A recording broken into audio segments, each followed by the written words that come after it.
Wow, I really love this. This is what I consider to be Soviet propaganda. Soviet propaganda was all about lying in your face. So, for example, they would put posters where it showed ample supplies of food, that the country is entering a golden era, that everyone is happy. And in reality, everything was gray. You would go into supermarkets, they were empty, everyone was hungry. And the purpose of the propaganda wasn't to persuade you, it was to see who is the dissident, who has the balls to talk against the propaganda, because those were people against the regime. And so this is what the European Union is doing now. They're talking about free speech when there are laws in certain nations like Germany that criminalizes you for calling politicians fat.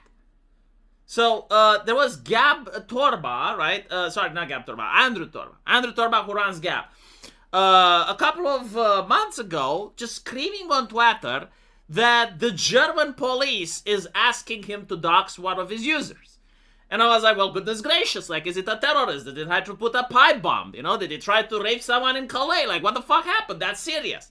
Well, what happened was that he called a member of the Green Party in Germany to be fat. And so I said, oh, goodness gracious, for like what? For slander? Is this what happened? Like, is this lady thin? Like, does she looks like she got out of Auschwitz? And I checked to see, like, who did they call fat?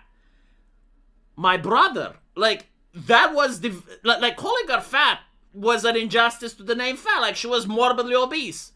Like that chick, if you drop her on a building, like, she reaches the bottom floor. And so you're telling me that the European Union has free speech when its member states can persecute people for stating facts because they heard the fifis of public servants? I mean, the very definition of why it's not a monarchy, right? It's why we are more civilized than the barbarians of the past that oppress their mankind. Is because, like, we believe that people are the sovereigns, right? Like, the people own the nation.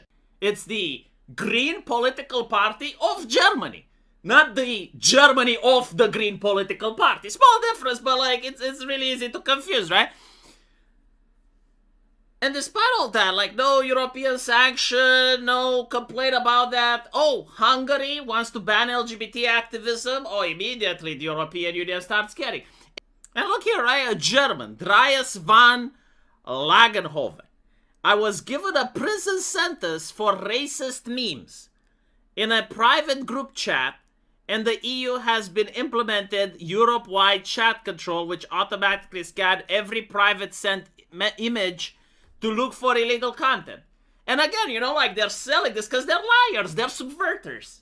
They're selling it, oh, we need to protect the children, right? Like child pornography.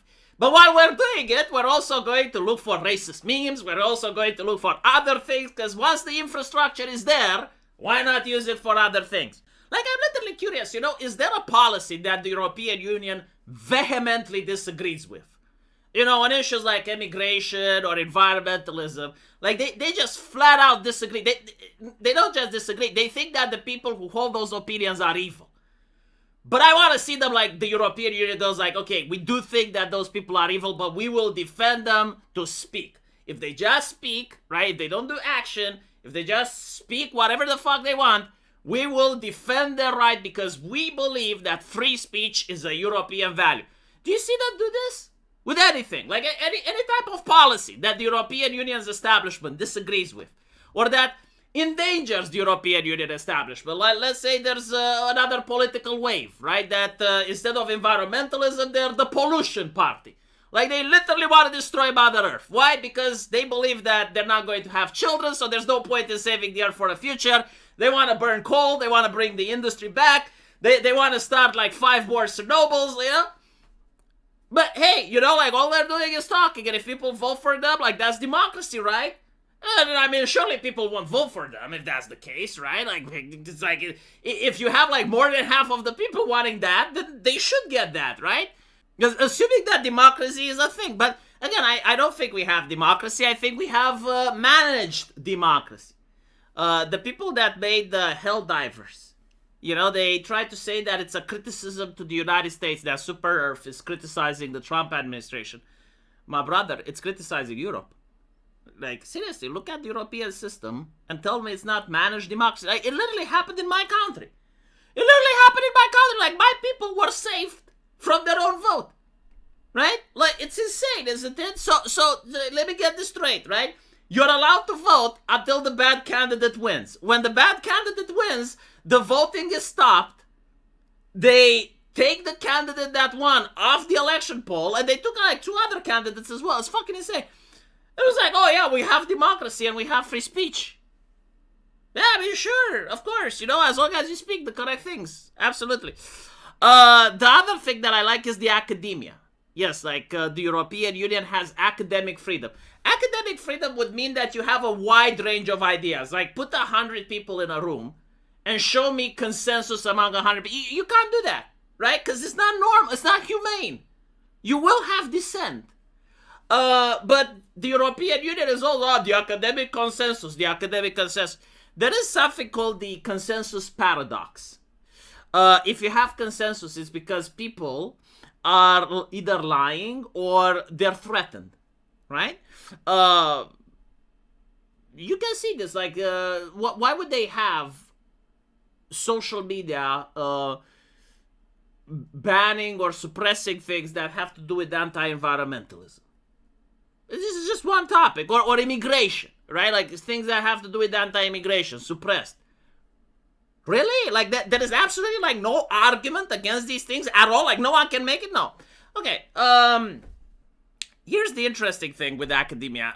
When they say academic freedom, what they actually want is for American social media websites to allow the academics, which almost all of them are left-wing, to be able to have access to the raw data. They actually were upset that Twitter isn't doing this because it's required by the European Union. You have to allow the academics to go through your shit so that they can slander you. This is the academic freedom they're talking about, right? Where academics are the attack dogs. Because, like, every single time you think about something, like, people think, like, academics as if they're, like, enlightened people. And the answer is yes, they are enlightened. They're smart. And smart means obey the person paying you. Right? Like, that's what a smart person does. A smart person does not bite the hand that feeds them. Who is paying the academics? Well, the government, right? Why would they ever come up with different takes than what the government wants to hear? Like, if you think about environmentalism, what is it actually? Well, it's the idea that carbon is a pollutant, right? And then you realize that every single human activity, with almost no exception, costs carbon. Even like just being alive, turning on the light switch, like all of these things cost carbon.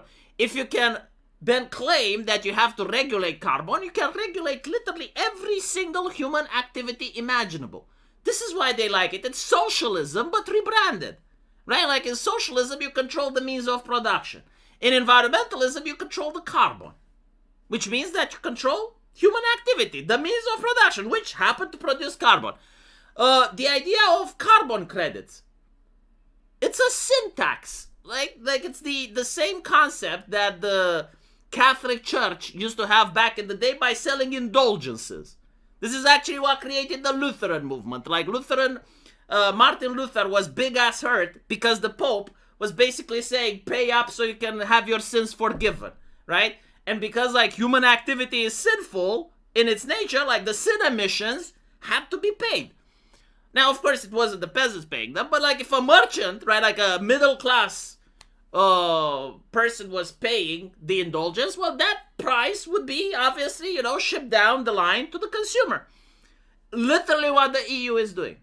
The same shtick, And at some point, probably I won't be alive when it happens, but, like, people will be sick and tired of this grift. Because they will notice, like, hold on a little bit. Okay, so we're not polluting, but we're buying stuff from China, which is polluting. How does that make sense?